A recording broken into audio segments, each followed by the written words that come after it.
कर रहे हो, आप भी जा रहे हो लोगों के बीच में, क्या कहना चाहेंगे? देखिए, लोकसभा का चुनाव पूरे देश में आज तीसरे चरण का चुनाव हो रहा है पूरे देश में। और जैसे रुझान आ रहे हैं कि जैसा मोदी जी कहते हैं अब की बार 400 पार, उसी तरफ देश का मूड जो दिखाई दे रहा है कि अब की बार 400 पार सीटों के साथ मोदी जी दोबारा इस देश के प्रधानमंत्री पद को सुशोभित करेंगे। और यहाँ से हमारे मोहनलाल बड़ोली जी जो चुनाव लड़ रहे हैं, हमारे गोहाना हल्के से भी और दूसरे अन्य हल्कों से भी अच्छी जीत लेके लोकसभा में पहुंचेंगे, ऐसा मेरा विश्वास है। मैं आज 10 गांव का प्रोग्राम आज मेरा है और मैंने उधर मनोहर जी आए थे, कहा था कि मैं 60 के 60 गांव में जाऊंगा। मेरा विशेष प्रेम है, मैंने 5 साल तक लोगों की सेवा करी है, तो पूरे 60 गांव में जाके लोगों से अपील करेंगे। और मुझे ये उम्मीद भी है कि गोहाना जो है ना, जो 9 हल्के विधान इसमें लोकसभा में है, सबसे ज्यादा वोटों से जीत पाएगा। लेकिन जेजेपी के जो नेता हैं दुष्यंत चौटाला और भूपेंद्र हुड्डा कह रहे हैं कि 400 पार का नारा जो है वो खत्म हो चुका है, बीजेपी 200 सीट तक सिमट के रहेगी।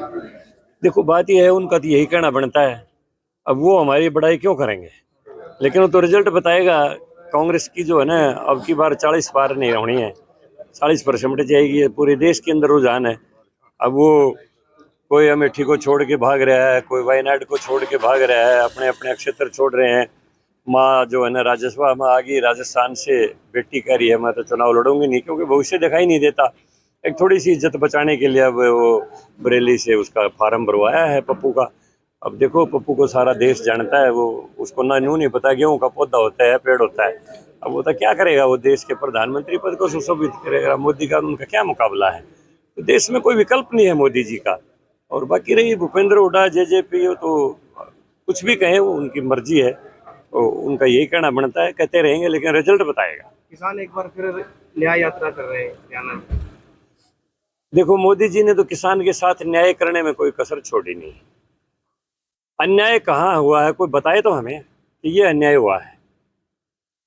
उस बात तो कोई बताता नहीं। अब को राजनीति से प्रेरित होके, और अगर उसका काम ही ये है कि भाई मैंने तो मोदी विरोध करना है। अब जो शंभू बॉर्डर के ऊपर जो बयान आया था वहां से, पंजाब से, तो एक किसान नेता ये कह रहा था कि भाई हमने किसानों से कुछ नहीं लेना ना। ये राम मंदिर में प्राण प्रतिष्ठा के बाद मोदी जी की हैसियत बहुत बढ़ गई और हमने उसको गिराना है नीचे, और वो चुनाव से पहले ही गिराना है।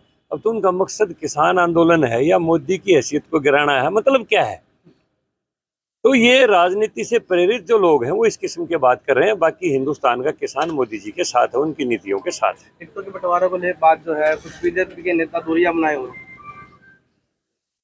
कुलदीप सिन्हा की बात कर रहे हैं या किसी और की भी बात कर रहे हैं, सोनीपत जिले की बात कर रहे हैं, इसको लेकर क्या कहना है? आ जाएंगे सब। तो मनोहर लाल जी की भी उनसे बात होगी है, और मुख्यमंत्री जी भी कुलदीप जी के घर पर भी जाए हैं दिल्ली, उनसे बात होती है कि अभी चुनाव, क्योंकि अंतिम दिन आज है नामांकन का, अभी कल तक जिसका नाम वापस होना है वो वापस हो जाएगा, और परसों से विधिवत चुनाव होगा, तो सब एक मंच पर आ जाएंगे। ठीक है।